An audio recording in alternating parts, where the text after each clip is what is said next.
Hey, welcome to Groove Diner After Dark. I don't even know what episode number this is anymore. I've completely stopped counting. I've kind of stopped caring. Oh, look at that. I just found out it's episode 9. Thanks for the comment there. I already see people joining us from all around the world. Thank you, Charles, for saying hello from South Africa. I think I saw Chris Ware jumping in from the Memphis, Tennessee area. Wherever you're watching from, please let us know because you know we like to say hello to everybody as you chime in.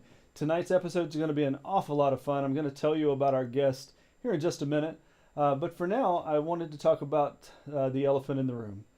This week, we lost a member of the incredibly tight-knit drummer community, and particularly the drummer community here in LA, Taylor Hawkins of the Foo Fighters. Regardless of the circumstances surrounding his death, he has left a void in the community that is drummers. And if you know anything about drummers at all, you know we really like each other.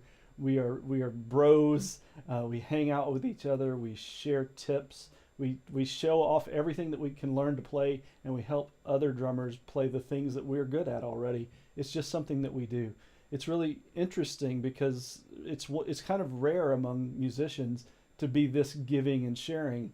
And Taylor was exactly like that. He was an absolute supernova of energy. If you ever saw the Foo Fighters play, you know exactly what I'm talking about. He was all arms, legs, and teeth. The guy smiled constantly. He never bathed. If you've ever met Taylor, you would know what I'm talking about. I met him more than once, 3 or 4 or 5 times. You know, it's not like we were best friends. I didn't have his cell number or something, but he was one of the best among us, and he is leaving an absolutely huge, huge hole in the drummer community. There's even some concern that this might be the very last gasp of rock and roll. The Foo Fighters are kind of the last real rock band that's doing anything. And now with the loss of Taylor, does that mean that rock and roll is officially dead too? I hope not. There's an awful lot of us that have made a ton of a living and made a life in rock and roll. And I just hope that there's more to come. I hope that young bands will get out there and play, start making music together, play the clubs, do those things that we used to do, because the world needs live music and live musicians. Somebody like Taylor Hawkins impacted so many people. One of my very dear friends met Taylor at a show in Austin, Texas, and ended up talking to Taylor after the show. And he said, you know, I've been thinking about moving to LA. Taylor said, here's my phone number. You should make the move. When you get here, call me. And my friend did. And Taylor actually set him up to become a wildly successful drummer. That's the kind of guy he was. He leaves behind 2 daughters and a wife, and a legacy of real music. So rest well, Taylor, and I hope we all learned a thing or two about how to live our lives. So now, with that said, I am really looking forward to introducing you to Emma Green tonight, and we'll be back right after this.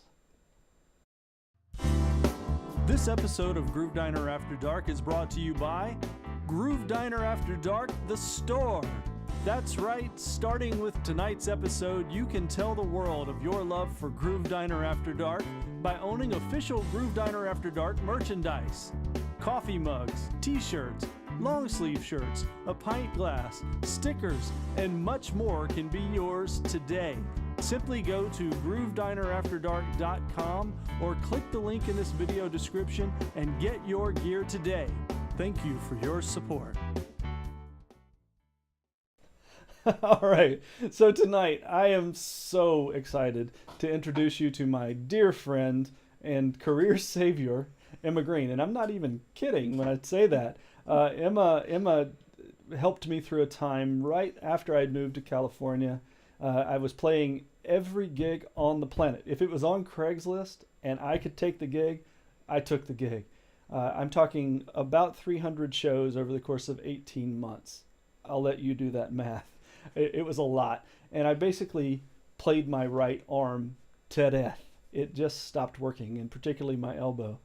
I went through, I can't even remember the number of doctors. As a sidebar, one of the doctors, total quack, whoever he was, I wish I knew his name, I'd put it out there. He wanted to carve my arm with a chisel and hammer. Did you know that? With a chisel and hammer, and lay the muscle back, and then scrape it down, and then put it back. And he gave me a 70% chance of maybe healing. Yeah, that's not how that works.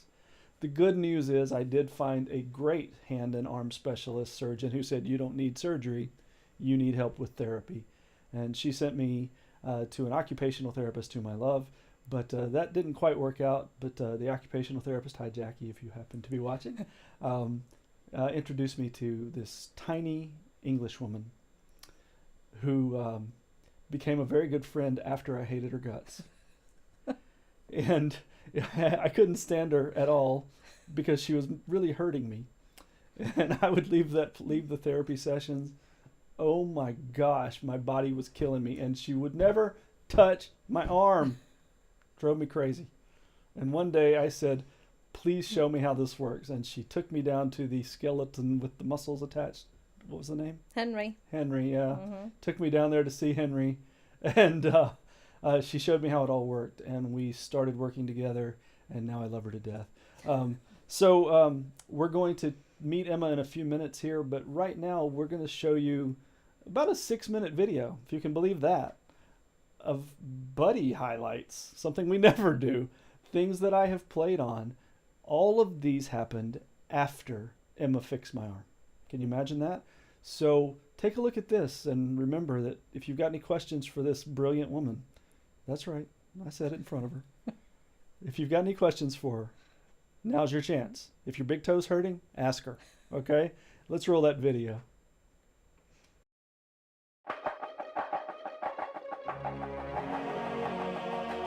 Introducing the newest marching drumhead innovation from Remo.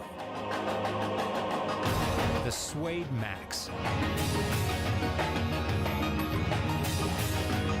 With an all-new, softer feel and warmer tone.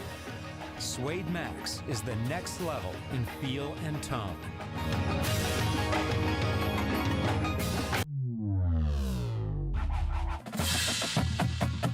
The Suede Max is made with state-of-the-art high-tension fabric weave for maximum durability. Combined with Remo's proprietary suede texture process, it provides an ultimate softer feel and warmer tone in a marching snare head like never before. Suede Max also provides higher clarity at lower dynamic levels, a black matte finish with a warm attack, and is ideal for all marching applications. Remo, making the best even better.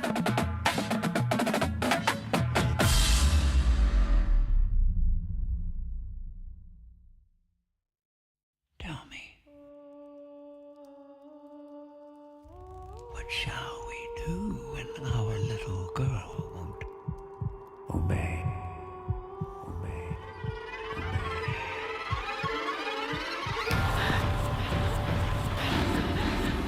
Do we put her in the shed and make her sleep with the horses? No. A switch on the back will hit its mark. She will no longer be naughty and behave herself nicely.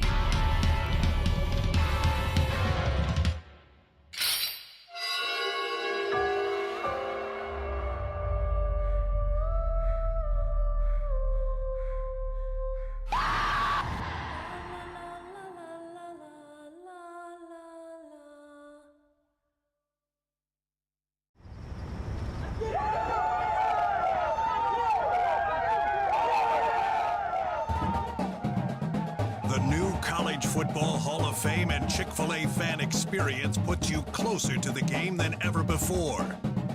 Featuring over 30,000 square feet of interactive exhibits that make it feel like game day every day. Get your tickets now at cfbhall.com.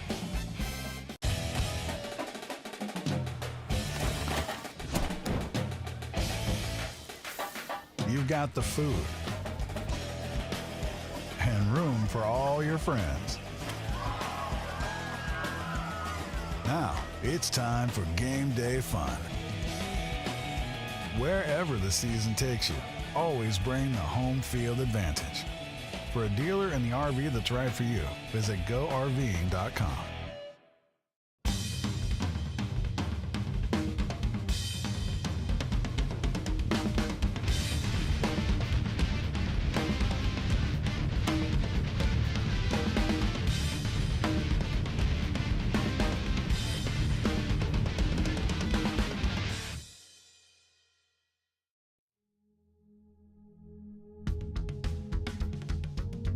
Customize your look and sound like never before with Emperor Color Tone Crimp Lock tenor drum heads from Remo.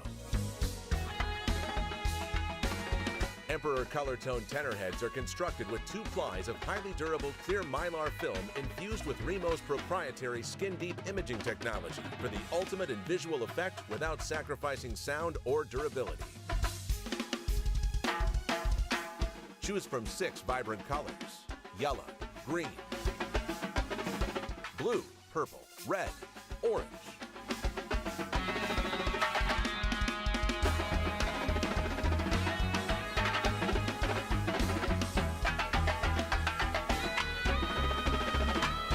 Up your game with Color Tone tenor heads.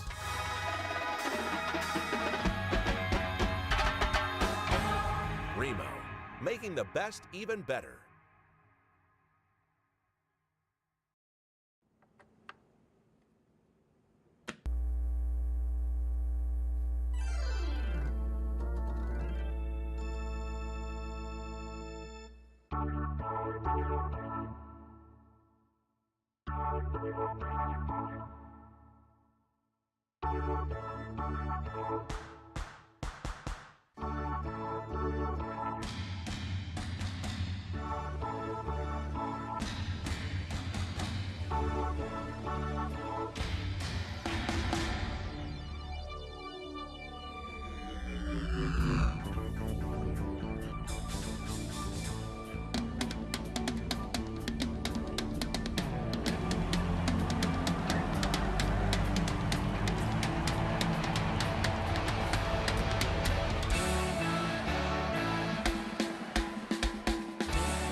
Swung on and missed. On his back, throws him out. He leaps and makes the catch. Seager goes deep.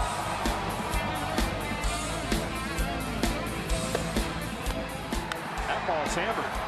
It is gone.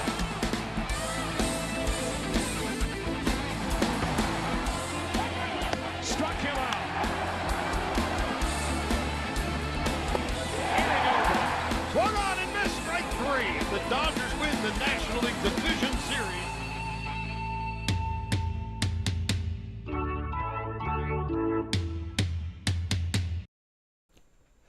All right, please help me welcome Emma Green to the show.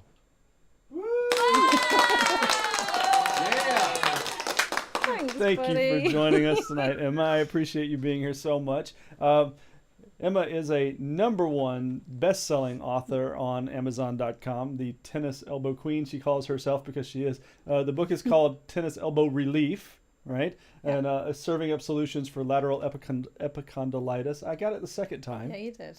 I normally get it the first time, but, because we're live, I know. I didn't get it tonight. This is her book. Go to Amazon and get it. Emma, thank you so much for being here. I really do owe my career to you. And I think you know that. I've told you that many times through the years. You have. By the way, just as a sidebar, Emma asked me to write the foreword to this book. So if you're curious to hear my whole story, it's in the book. Yeah. It's really something to me to think back, because this whole thing began in 2009. And I'd been to so many doctors and had even considered getting an X tattooed on my elbow, if you recall, to show them where to inject the cortisone shots, because it was the end of the line for me. Yeah. And I knew that. And when I met you, I joked about not liking you. I loved you. But you had some different ideas. I really want to know what took you down the path to create the therapy that ultimately you used to help me. Yeah. And I want to say thank you for having me on the show. This is amazing. It's a really great opportunity. So, yeah, when I think back to that very first time that I saw you standing in the hospital waiting room and you just looked like a shell of a man, you were just not yourself.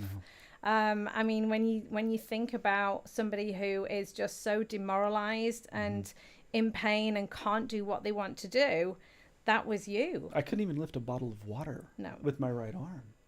That's it. That's it. And I think it's so frustrating when you've tried so many different avenues and you've just come to a dead end each time, and you just think, is this ever going to change, or is this how it's going to be forever? Absolutely. And it's so frustrating. And then along comes somebody else and they've got ideas, and you kind of think, I can remember you rolling your eyes at me. It's like, oh, here we go again.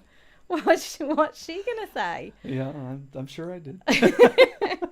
And so, you know, I kind of really wanted to help you. Yeah. You know, we really clicked. I really wanted to help you. And I thought, right, what can I do to help this guy? Because all he wants to do is play the drums. Right. And the one thing he can't do is play the drums. Yeah. So how can we get him back to that? And so I went and trawled through the research. You know, I was able to do that at the time. It just was happen chance that I had that opportunity. Right. Trawled through it because I was like, okay, let me see. What does the medical literature say about healing elbows? And it didn't. And that was the problem. It told us loads of things that didn't work, Right. but nothing that did. Right. So I thought, okay, well, I know from my sports background, I know how to heal tendons. Now, they were Achilles tendons. Right. But I knew how to heal those. And I'd done that before really successfully with athletes. And I thought, I wonder if I apply those principles to this elbow, is that going to work? And that's what we did. And ultimately, it didn't work immediately. And that was something that your encouragement helped me keep going with the therapy. And you know this better than I do, that so often with physical therapy, people quit because it doesn't work immediately. Yeah. So you continue to encourage me with regard to the Achilles tendon thing, and I knew that's where it came from. What was it about that particular tendon and that particular exercise that made you think this might actually work on an elbow as opposed to some other tendon? Why that specifically? Yeah, I think the principles of it are knowing how to put those stresses and strains through the Achilles, and having seen with my own eyes how that could help to go from a really swollen tendon that, I mean, literally looked like it was almost like a plum to then a normal tendon because of the stresses and strains that I taught this patient to put through. And then I was like, right, how can we do that with the elbow? How can we put those same stresses and strains through? And we tried different things, as you will recall. Indeed. She does something called mobilizing that I'm not a fan of. and some of them worked and some of them didn't. And it was a lot of trial and error, but the longer somebody has suffered with something, the more things that are involved as well. And that was part of the issue because you'd been suffering for 18 months by the time you got in front of me. That's right. So imagine a pebble dropping into a pond and those ripples starting to go out and out and out. And over time, they go further and further out. Right. So when you've got the problem with the elbow, over time, it's going to start spreading further up. It's going to start spreading further down. And we had to peel back all of those layers. My goodness. The layers were pretty seriously deep with me. and in fact, I'm going to look right at the camera when I say this. She started working on my back, really. It was my shoulder, and I'm like, what is with this woman? It's down here. I'm having the trouble here, not here. And that was when Henry came along, the skeleton, because I was not having it, and you got frustrated with me, and kind of it was one of the grab me by the ear and take me down and show me how it works.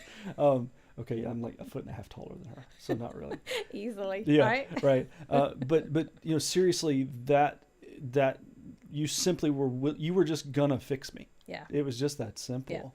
Yeah. And now you've essentially become world famous for the very thing that you created to help me. The book is selling well. Yep. Are you going to have a follow-up? Yes. Yeah, tell me about actually that. in the process of writing the follow-up. It's a little more general. It's using similar principles just to eliminate any types of pain. Got it. So the first book is very specific. It's Right. tennis elbow. Right. And so the second book is, again, using those same principles, but anybody could pick this up, whether they have neck pain, shoulder pain, back pain, knee pain, hip pain, whatever it is. This second book, the principles are going to be there for you. Sure. My question for you about all of this really revolves around how if you had said to me, you have tennis elbow, I would have like turned around and left. How do people that don't necessarily know that they have tennis elbow know to come to you for this? How can you self-diagnose tennis elbow? I don't play tennis. I mean, that's the thing. How does that work? Yeah, most people who have tennis elbow don't play tennis. Yeah, right. That is the hard part. There are certain things that we will listen for when we're interviewing a client for the first time. Okay. And one of the most classic things people say is, I can't pick up my coffee cup or my bottle of water. And that was you. That You know, sounds you incredibly absolutely familiar. said that. Yeah.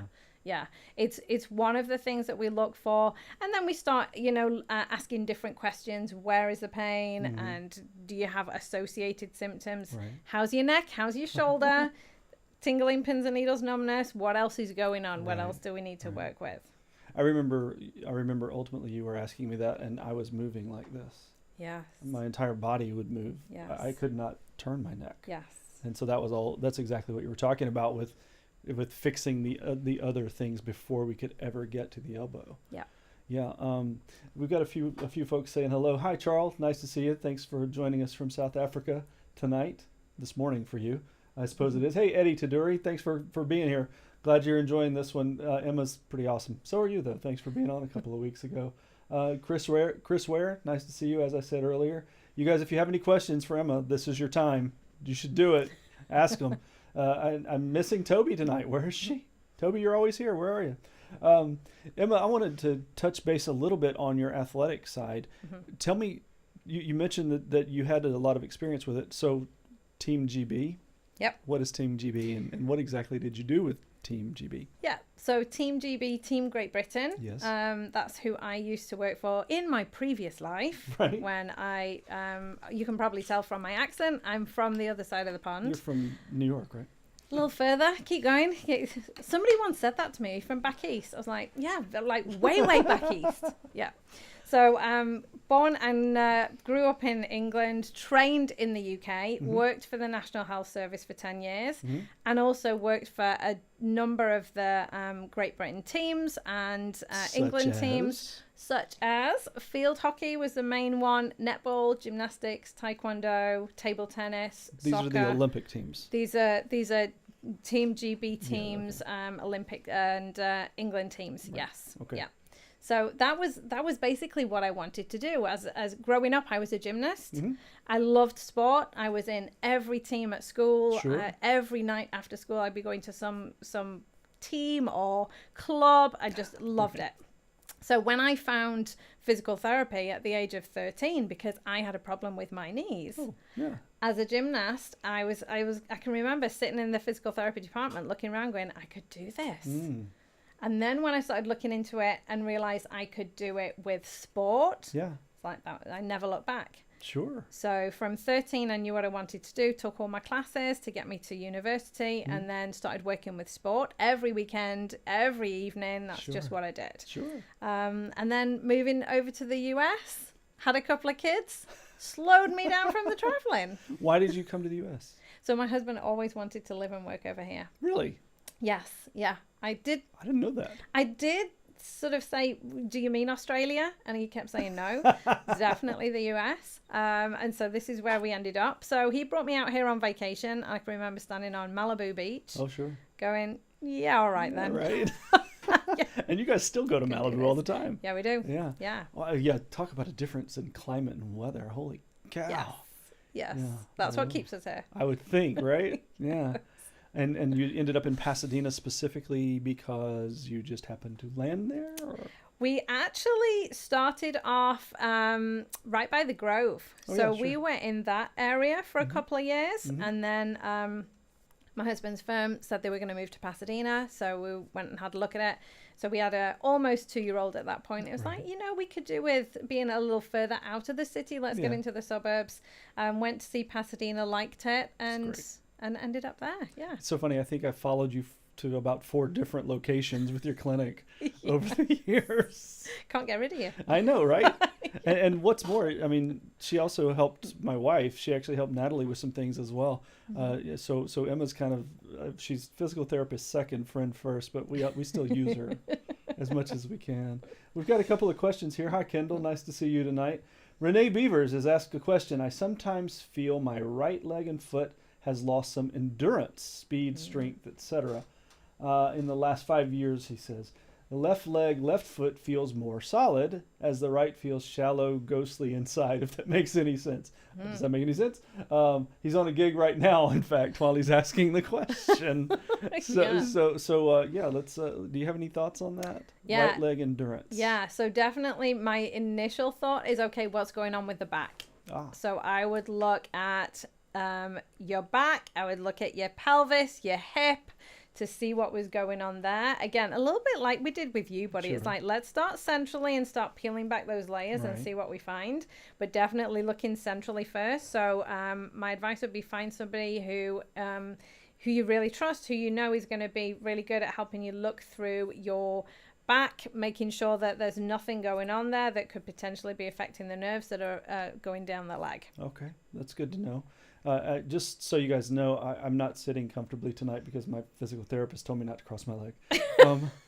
You can do it, but then you just got to move so you feel comfortable. Is there some sort of best practice that you could just recommend for drummers in particular with back? Because backs are an issue for drummers. Yeah. Do you have any thoughts and commentary on that idea? Yeah, definitely. Obviously, the sitting.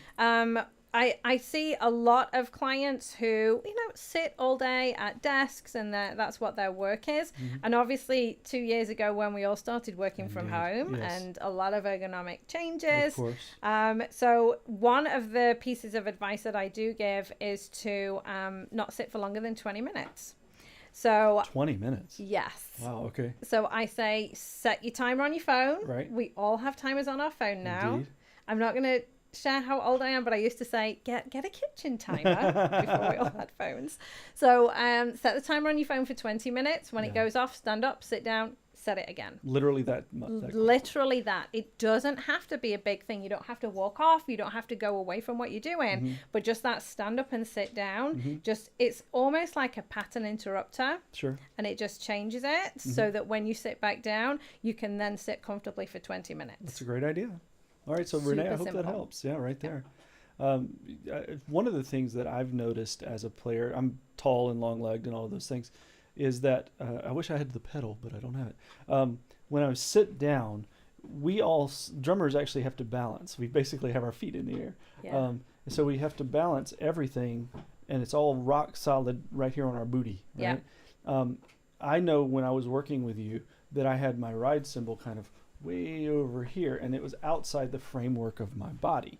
So ergonomically, it wasn't working for me very well. Do you have any thoughts on this? This is a really specific drummer question, so you may not even have a thought on this. But I sit a little higher because I want my leg to be sloped down ever so slightly, not much, ever so slightly, when my feet are on the pedals. Yeah. Does that seem to make sense to you, to keep pressure off the back? What do you think about that? Yeah, definitely. Because if you're going to be lower down, that's just going to then tilt your pelvis backwards, and that's going to put more pressure on your spine. So definitely to be higher is going to be in a better position. But this brings me on to the fact that core is crucial. Oh, sure. Crucial for you guys as drummers. Sure. It really is. And so working on your core is something that I would highly recommend doing. Professional musicians are essentially just like athletes. Absolutely. And you guys need to be doing strength and conditioning work for the activities that you want to be doing. And for drummers, core is going to be crucial. Sure. So that is one of the biggest things I would say. They say that to drum for 2 hours is like running a marathon, that we expend the same amount of energy as a marathon runner. And I totally believe that. I can tell you I've had to be helped off the stage more than once. Because I'm just too tired to even get up. on my own at the end of a show. Charles Anderson has asked us another question here. What can be possible causes for carpal tunnel syndrome? Definitely. It's an overuse problem for sure. We have drumsticks if you'd like to, yeah, to demonstrate. yeah. You know, my dad would just like die. My dad's a drummer. Did you know I don't that? think I knew that. I know. I've known you for like 12 years and I didn't know Yeah. your dad was a drummer. Yeah. That's why you wanted to help me. So, that, you know what? Maybe it is. So he still has his drum set. You're kidding. Set up in the like living room, Awesome. like to my mum's dismay. But yeah. So he'll be, should I say, 80 Sure. at the end of the Sure. year. But Sure. his drum set is still set up. Yes. Wow. So I think that's my favorite story ever right there. yeah. How did I not know that? I know. How did we never have that I don't conversation? know. That's Maybe we amazing. did. You just weren't listening to me. Probably. Tune me out. I was probably going, why is she rubbing my shoulder? My elbows hurt. right. That's it. Yeah. Anyway, you were saying. So, but anything overuse, Yeah. that's it. Carpal tunnel is a big overuse problem. And Sure. obviously, you know, we think about people who are working on a computer, maybe they're working on a mouse, they're Mm-hmm. typing all day. So anything where the hands and the wrists are doing repetitive motions, Yeah. what that does is it closes down the carpal tunnel. So the carpal tunnel is actually a tunnel that the nerves go through. And when you're doing repetitive movements with your hands and arms, because those muscles are working, they are going to close down that space a little bit where the nerves are. As it closes down, presses on the nerves don't like that, so they start complaining at you, which might be a little bit of tingling, pins and needles, or numbness, just something very mild to start with. If you can get rid of it at that problem, you can get rid of it really quickly. Yeah. Most people ignore it because Right. it's just a little bit of tingling, pins and needles, numbness. I can cope with that. Right. But then that is then going to lead on to more severe things. So tingling, pins and needles, numbness, pain is ultimately where we'll end So up with pain that. is the problem there. Okay. That's it. So suggestions on how to start getting rid of it. Yeah. So what we need to do is bring the muscle tension down. We know that when we use our muscles, when we use our arms, your muscle tension is going to go up. If we can do things that are going to bring the muscle tension back down, it's not going to close down that space and the nerves are going to be happy. Stretching is a really good thing to do. A really good thing to do to bring the muscle tension down. Okay. Also using heat. Heat is kind of very nice. Heat is your friend. Absolutely. Heat is a good thing to bring muscle tension down. So not ice. Ice is something that we use when there's a specific injury that you've done really recently. Okay. So if you've injured in the last 3 days, you can ice. Okay. Beyond that, switch it to the That's heat. good information to have. Okay, so stretching, any particular stretches that you can show me? So really good stretches that you're going to want to do. Arm out in front, palm up, fingers down towards the floor. We're going to go palm to palm. And we're going to stretch that way. Oh, sure. See how my elbow's straight? I do, yeah. And now you don't have to, when you kind of look at these stretches online, they'll show with the arm out like that. Right. I tend to keep the arm down a Just little because bit. it's more comfortable? It's just a little kinder to the nerves. Oh, fair, okay. So that one is a really good one. And then we're going to do the same thing with the palm down. Okay. And I know you know that one. I do, for sure. Because And we've in done that fact, one a lot. that's one I still do pretty regularly. Yes, yeah. And then specifically for drummers, because I know we've talked Right about here. thumbs and the way that the hands can Yeah. get really tight, kind of getting behind and pulling the thumb this way. Okay. That can be a really nice one too. Yeah. Keep it comfortable. Don't pull too Don't hard, but overstretch. that's a nice stretch just to open everything up through that area just because you've been working it so tightly. Take a look at my thumb there. Do you see the scar tissue in there? Isn't that crazy? I know, right? It's just unreal. That's how much work I've done on this. It's unbelievable. So Charles actually had another part of the question. That was just part one. So Charles, let's see what you've got. What causes tennis elbow when playing squash? South African. Play squash. Yeah. What could cause that for him? Do you have any ideas? Yeah, I mean, any kind of racket sport is going to be affecting that area. So tennis elbow is on the outside of the elbow. It's the tendon that is right on the outside of the elbow there.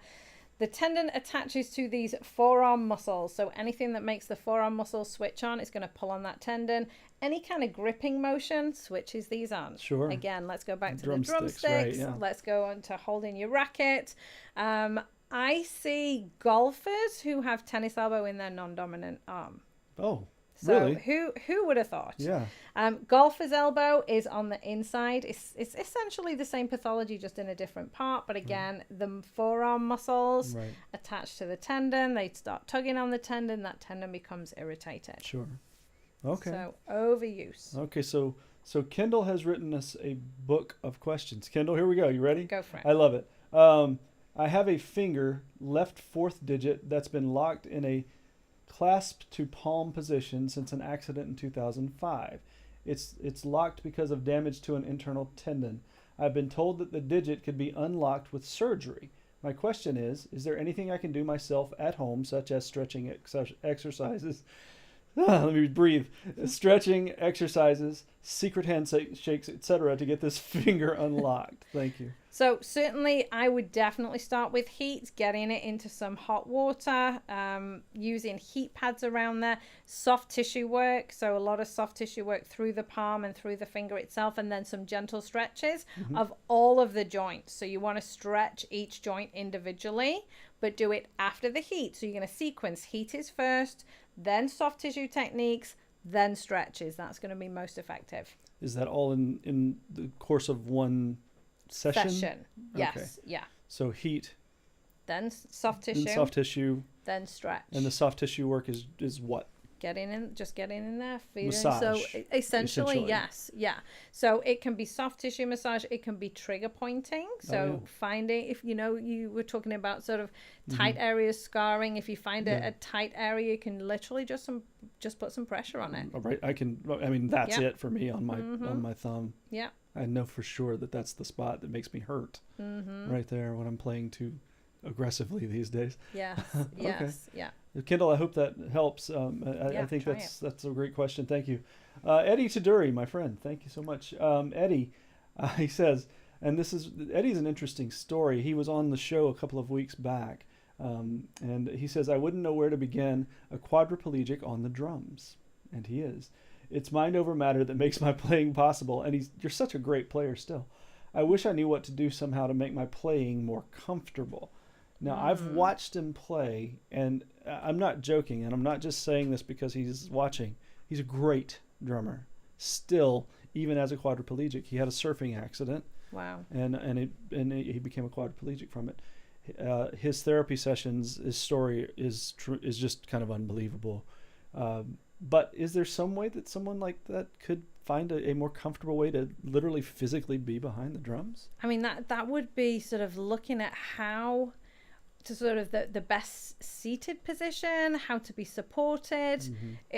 Trial and error. It would be trial and error, figuring out what was the most comfortable position, and then how can you transition that to being behind the drums.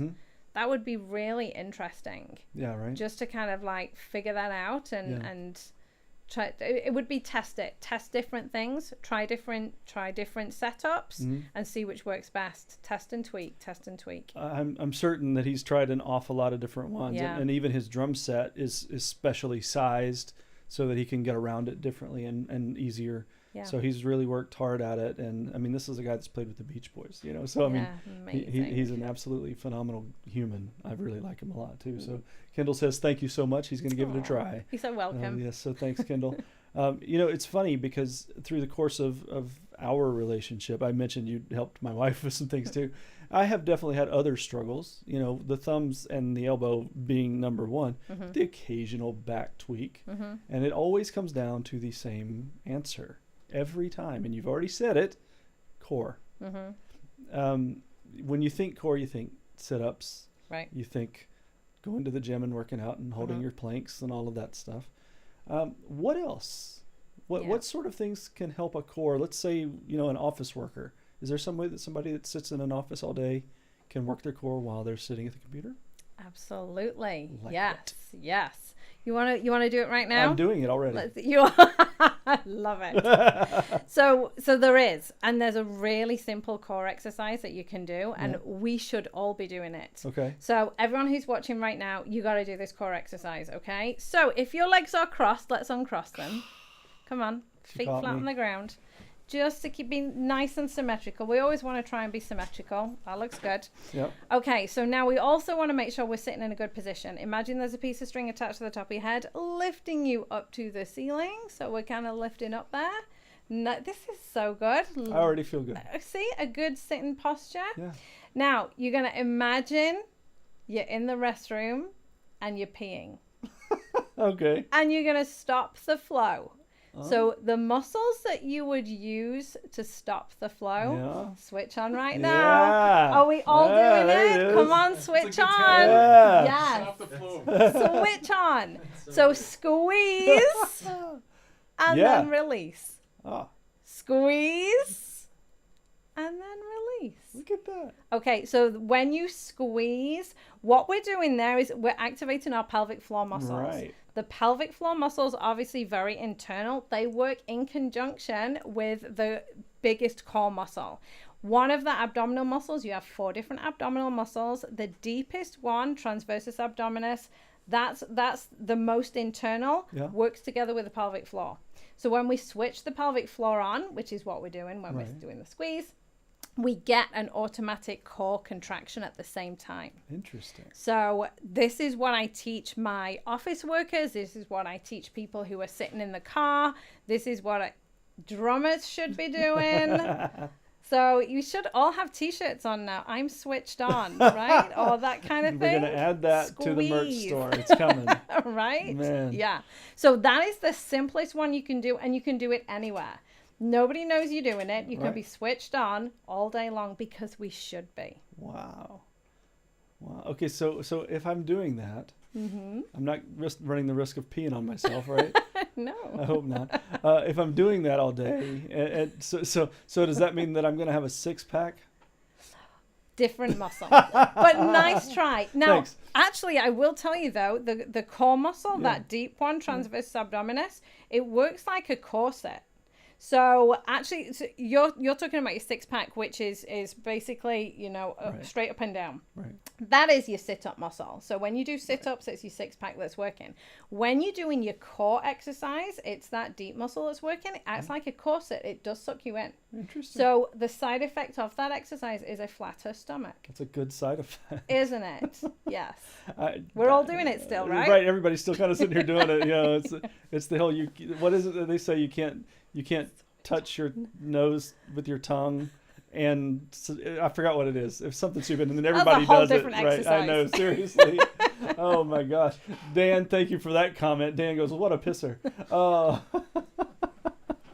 There you go. You're not going to forget it. I know, right? You're not. Oh my gosh, that's so funny. Charles, you're very welcome, good sir. Thanks for tuning in. He says, thank you so much for this episode. It is amazing. You are so welcome. You're amazing. So Chris Ware has asked us a question. What you got over here, Chris? My chest pops when I stretch or sneeze. It generally isn't painful. However, it seems incredibly odd. Is this a bad thing? Can it lead to later complications? Great question. Yeah. All joints click and crunch and crack. Do you know my nose? All of them. See, like that. Just like that. So as long as it's not painful, we don't worry about it. Really? It is one of those things. Yeah, absolutely. If it starts to become painful, then definitely go and get it investigated. But you have joints in your chest, your ribs attached to your sternum, and so they're joints like any other. So they can click, crunch, pop, and as long as it doesn't hurt, not a problem. No kidding. What about popping your fingers? Same thing. I mean, some people will say, yeah, thank you. She's hating it. She's over here like, please, no. Some people will say if you overdo it, it can lead to arthritis. I mean, I think the jury is out on that, whether, the research doesn't really show us one way or another, whether it does or not. You're just forcing the gas out of the fluid in your joint. That's really all it is. That's what it is. You've told me That's that before. what that is. You've told me that before, and I'm not sure I believe Yeah.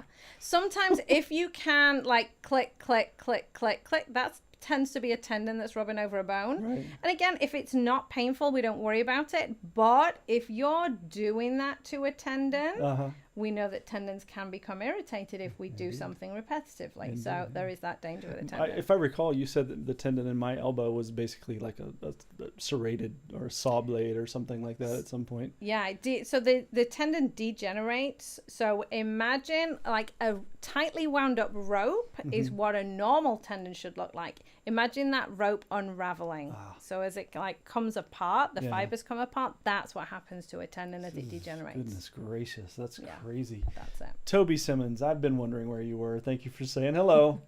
I'm glad you made it. She said she fell asleep, but now she's here. So if you have any questions for Emma, now's the time. I know you have some interesting things going on in your world. She just moved, and so she's probably hurting from moving. I don't know. Yeah. But she does have some interesting things. So if you'd like to ask Emma anything at all, please do so. I wanted to take a quick little side note and say that Eli is back with us again tonight. So hey, Eli, thanks for being here. What's up, man? How you doing?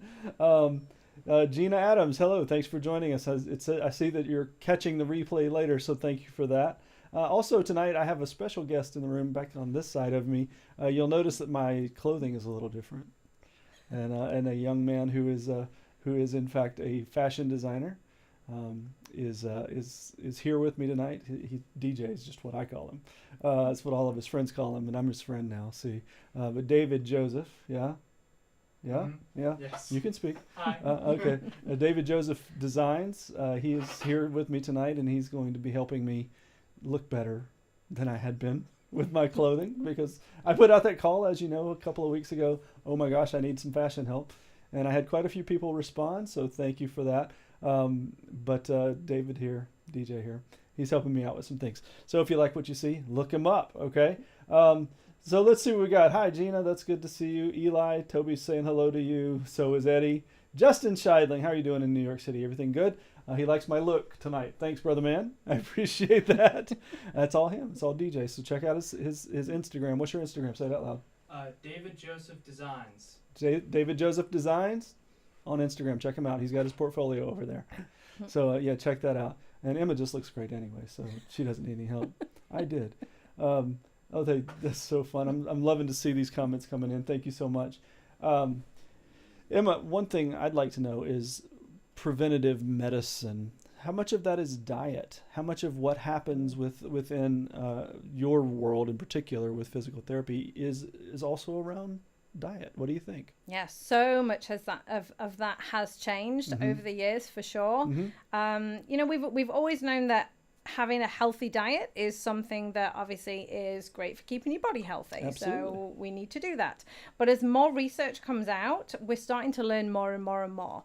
So I've always recommended for all of my clients who are healing, whether it's a tendon or a muscle, to be taking in protein, because we know the body heals with protein. So if there's not enough protein going in the diet, the body is going to take that protein from a source in the body.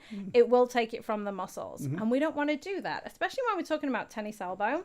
So we want to heal the tendon. Part of the problem with it is that the muscles are weak, and we have to strengthen those muscles in order to heal the tendon. Now, if the body is trying to heal the tendon and it's not got enough protein coming in, it's going to take protein from the muscles, and muscles are going to weaken. So that's going to perpetuate that cycle. So I do recommend protein going in. The more that we're hearing about plant-based diets, the more that I'm starting to sort of more recommend those now. No kidding. My husband is an Ironman triathlete, and he follows a number of the professionals, and a lot of them are now predominantly plant-based. No kidding. And so we're starting to see in these elite athletes, when they switch over to a plant-based diet, levels of sort of chronic inflammation decrease, stress hormones decrease. They're able to get stronger faster. They're able to recover faster. No kidding. And the body can just deal with that plant-based diet a whole lot better. So I think this is definitely something we're going to hear more about as well over the coming years, for sure. A bit of a turning point, perhaps? I think so, yeah. Especially when you think athletics, you tend to think, steak right, and whatnot. So talking about getting protein from broccoli, which is something that I like to do anyway, that's a very difficult thing to get people to accept, I would think. Yeah. Have you run into people kind of pushing back on it? Every now and again I'm asked, okay, with protein, do I need to have bone broth, or do I need to have chicken soup, or do I need to have that type of thing? And you can get protein from so many different sources. You know, Absolutely. just to have a snack, it's like a handful of nuts. There's your protein, or a peanut butter sandwich. There's your protein. Woo-hoo! I'm all about the peanut butter. That's it. So there's tons of plant-based protein that you can get. And Yeah. again, the more we're learning about it, it's like that's actually a higher quality protein anyway. The body can deal with it better. So we're actually speeding up our healing as we are going more down that route. Sure. I'm a big fan of the anti-dairy thing. I don't love dairy. I don't like how it makes me feel. I don't process it very well. So some proteins, whey protein, in fact, I can't even begin to use it. Yeah. So it's because it's dairy based, obviously. We keep plant-based protein powders here. We both drink midday smoothies, and it's all plant-based stuff, and I always feel really, really good after that. Yeah. You know, obviously we're still meat eaters, or at least I am, but it's an interesting thing. It's a lot easier than people think, too. Yes. Yeah. And I think becoming easier as well. You know, you just type in vegan now when you're doing your online shop, and it's like there's vegan ice cream and there's vegan chocolate, and there's I mean, it's so easy. Absolutely. This is sort of a different kind of question. With everything going on in COVID land, and now we're coming out of COVID land, what's on your mind about what's happened to people? So definitely, you know, when we first went into lockdown, I pivoted on a dime. I went from 95% in-person clinic to 100% virtual, like over the course of a weekend. So it was like overnight. And I started to see a lot of clients, especially in that first sort of 6 to 9 months, who were working from home and had gone from a beautiful ergonomic setup in their office to their kitchen table or their dining room table. And so that was definitely having some issues. I'm starting to hear now about the Great Resignation. Oh, yes. Which is a big thing. Absolutely. And a lot of people have realized that actually they can work from home. They can do things at home and don't have to be traveling, don't have to be sitting in an office. Right. So I think it's going to make a huge difference to people's lives there, which is not such a bad thing. Not at all. But yeah, I definitely made that shift. I made that pivot and thoroughly enjoy being online now. There you go. Yes. So I'll be coming to you to say, hey, help me out online. Yes. Excellent. That's it. Yeah. How do you, I know that during the course of this, a lot of people have gotten out of shape. I think a lot of us, myself certainly included, we began the pandemic going, I'm going to be the best I've ever been. And I'm going to be the best drummer. I'm going to be in the best shape, whatever. And we were all, I'm going to speak for myself. I was on fire the first 3 months, just, you know, eating perfectly and working out perfectly and playing perfectly every day. Okay, playing as best as I could every day. Yeah. And then as the pandemic wore on, things started to fall by the wayside. And, you know, ultimately I started ordering pizza instead of wanting to take care of things. Do you have any ideas on how we can get some of it back? Yeah. How can we reclaim some of those even the drive from the beginning? Yeah, getting back on track. It's just it's making small steps, taking baby steps, deciding what's the one thing you're going to change today, and just making that change, and then growing from there. So there's a lot out there. I introduced fitness classes. You should have come to my fitness class. You know, my ladies now have been doing fitness classes for the last 2 years. Well, you know, I like going to the ladies' classes. I mean, that's where I met you. I was the only male in the ladies' classes. That's it. It was so fun. Since we started doing our fitness classes. But there's a lot that you can tap into. Yeah. But just decide on that one change. And it doesn't have to be a big thing. You know, we're talking about diet, you know, meatless Mondays was a thing. There you go. You know, and just like making one change, or just, you know, deciding, okay, this is going to be, I'm going to start on my cardio. I advise people to start on the first of the month, which is on Friday. That's right. Yeah. So they could start on Friday, do 1 minute of cardio. You know, make it really easy, make it achievable. Don't set out to go and run 3 miles because you're just not going to do that. But go and do 1 minute of cardio. Literally set your timer, and then you've achieved it. And on the 2nd of April, you're going to do 2 minutes. Sure. And on the 3rd, you're going to do 3. And over the course of the month, you'll build yourself up to doing 30 minutes of cardio. That's great. That's a fantastic idea. Yeah. I remember you actually had me doing cardio when I first started working with you. What is it about cardio specifically that helps with things like tendon injuries? Yeah, it's getting the circulation going. There are a number of different things that I utilize with healing of tennis elbows that are a little bit out of the box, shall we say. Mm-hmm. And had you spoken to me 20 years and told me that I would be talking about meditation and visualization and all of these different things, I would have looked at you as though you were bonkers. I just wouldn't. There was no way that I would have been promoting these things. But now, again, with all of the research that we're seeing, everybody should be meditating every day because it's so good for our brains. Sure. Everybody should be using visualization to get back from an injury. Now, the athletes use it. I would use visualization with my elite athletes all the time. But with people who maybe can't use their mouse because it hurts their elbow, I've started using visualization with them. And it's more as a tool for getting that, for unlocking the healing. Sure. And it sounds very crazy. And sometimes people's eyes will glaze over because they're like, okay, she's gone totally woo-woo now. And I don't get it. So I try and explain why I use these certain things and why I'm asking them to go for a 30-minute walk every day to heal their elbow. Right. And they're like, well, I'm not going to walk on my hands, am I? I'm like, not unless you want to. No, probably not. Right. But it gets the circulation going. And as we get the circulation going, it's going to kickstart the healing process. And that's what we want. All right. I totally understand that. Dan has posted a question that he got via email. Our email address is groovedinerafterdark@gmail.com. Another question here. We actually have just a little bit more time. We're actually out of time, if you can believe that. So we've only got a couple more questions here.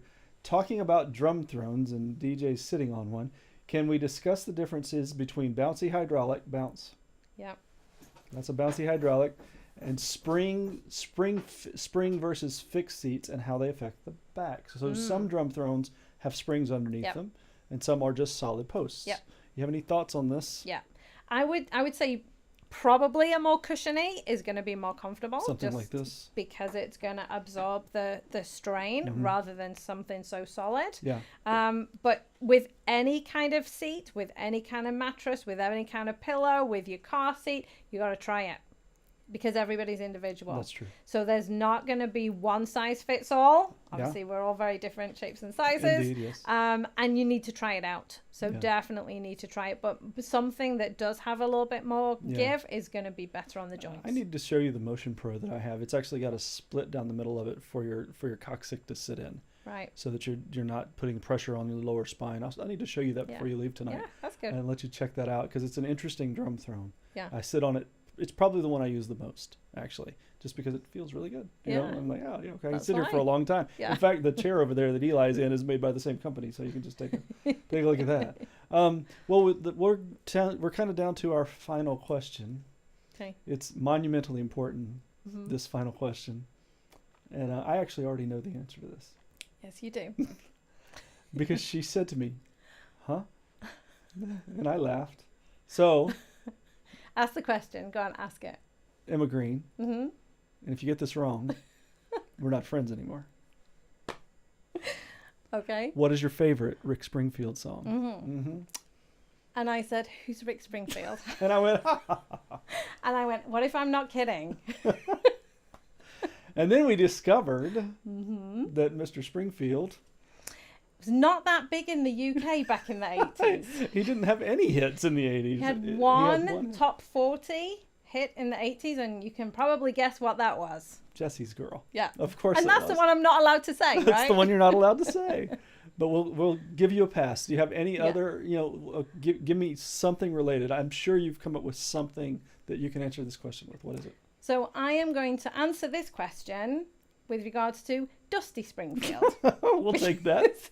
Because I can do that one. Yes. So my favorite Dusty Springfield song is Son of a Preacher Man. That's a great song. I know. It's so good. And it's so funny because Dusty Springfield was not nearly as big in the U.S. So Right? there we go. Yeah. We'll just swap it out. There you go. You get the UK version, we get the US version, and we'll just call it a done deal. Yeah. What do you think? Yeah. So fun fact yes. about Son of a Preacher Man. Yes.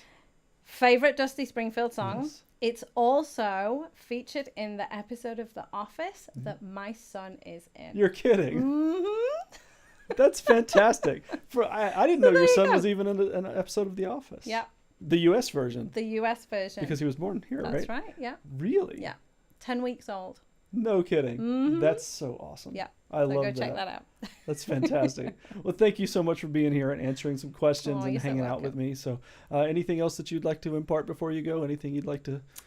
Yeah, I would like to offer anybody, if you have something that you really want to ask me about, I'd be more than happy to offer you guys a free consultation. So just reach out to me. I'm more than happy to help you guys. I know what you guys do. I know the abuse that you put your bodies through. Yes. So please reach out, Emma at tenniselbowqueen.com.